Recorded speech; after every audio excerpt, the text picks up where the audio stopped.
crime was mainstream, and PSGs loved to clap their hands over anything that was quirky but mainstream.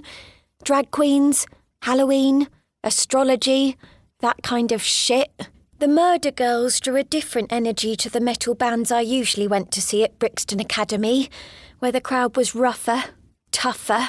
I felt more at home surrounded by battered biker jackets and combat boots than I did with Zara dresses and publishing tote bags.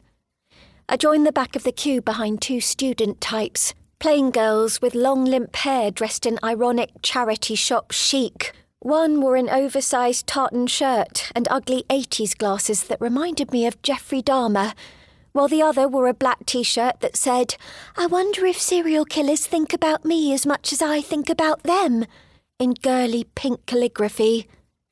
"If they do Ted Bundy," Dahmer glasses said to the other, "I'll fucking die."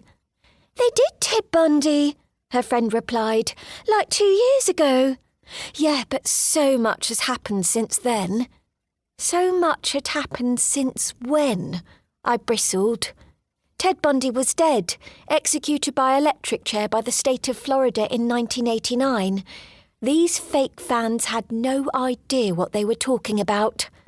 I made a derisive scoffing noise and, startled by the interruption, they turned to look at me. They shared matching looks of distaste as they took in my purple hair, my clothes, my whole dark vibe.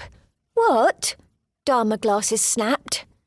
"Ted Bundy died," I explained slowly, like she was very stupid.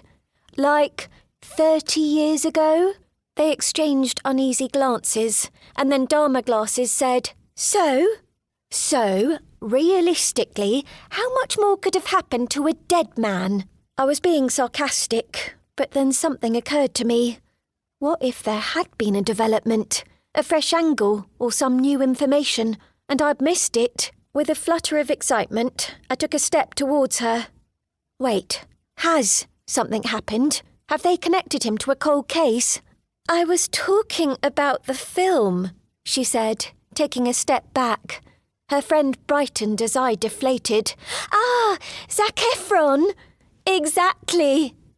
With that established, they turned their backs on me and continued their conversation about extremely wicked, shockingly evil and vile at a much lower volume. I wished I had a friend with me, a partner in crime to make the whole thing more bearable. I'd mutter something like, "Hope they cover Zac Efron," in a silly girly voice, and we'd stifle our mean laughter.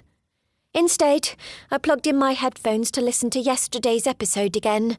I usually listen to every episode twice because I always miss stuff the first time around. The Murder Girls never scripted their shows, so there was always an edge of spontaneity, and each live show was unique. They only ever posted one live episode per tour, so if you weren't at every show, you'd never know what you'd miss from the others. The only way to catch everything, every joke and every anecdote, every story and every detail of every murder, was to go to as many shows as possible. I'd always wanted to follow them on tour, maybe catch them in Birmingham or Manchester as well as London, but the tickets cost a bomb, and I never had the cash to book more than one at a time. The queue shifted forward as fans started to trickle into the venue. When I reached the front, I held out my phone to the bouncer, at least 6'2" with a shaved head, who scanned my e-ticket. A wiry woman with a lined face and a dyed red ponytail patted me down. She peeked into my bag in case I was trying to sneak in a bottle of Prosecco, or whatever basic crap normies drink when they're trying to have a good time. Before I could think about trailing them, the Bundy simps vanished into the crowd. Although their vapid chat was enough to make my brain atrophy, I liked to follow people. The force consumed me, as Bundy himself said, and it gave me a sense of purpose to walk in someone else's shadow. Sometimes I'd follow customers around the shop, just to see how long I could track them. Sometimes I'd follow strangers in the street, just to see what they were doing, where they were going, where they lived. I felt conspicuously alone as I made my way through the foyer.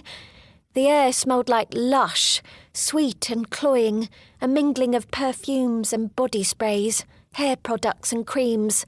Bubbly women clustered together with mini bottles of...